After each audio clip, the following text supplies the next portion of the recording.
C'est devenu coutume et ce 1er mai 2019, syndicats et gouvernements se sont encore retrouvés pour faire le point des doléances restées non satisfaites à l'endroit des travailleurs. C'est Emmanuel Zouno de l'Union nationale des syndicats des travailleurs du Bénin qui a porté la parole des centrales syndicales. Pour lui, cette cérémonie doit enfin dépasser son cadre devenu cyclique.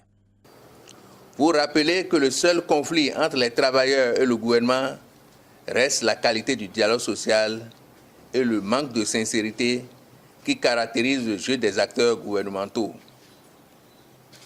C'est pour cela que depuis 3 ans, des revendications majeures, comme la hiérarchisation des salaires, attendues depuis 2014, l'augmentation du SMIC pour soulager les travailleurs aux revenus les plus faibles, la fin du calvaire des travailleurs qui attendent la coordination entre la CNSS et le FNRB, et la publication, enfin, des résultats de l'audit de l'opération de reversement avec son cortège d'enseignants sans salaire depuis 11 ans.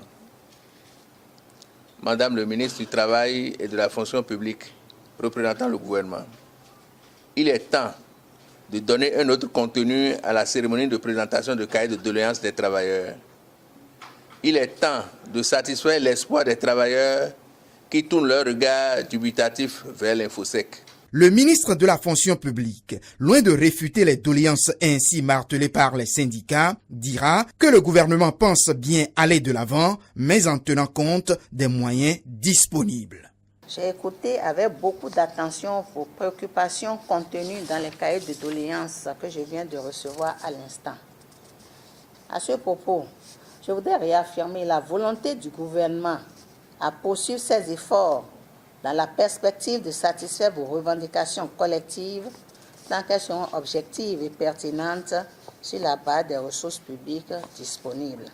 La Fête internationale du travail doit pouvoir à terme concilier le développement des entreprises, les impératifs économiques et les revendications syndicales.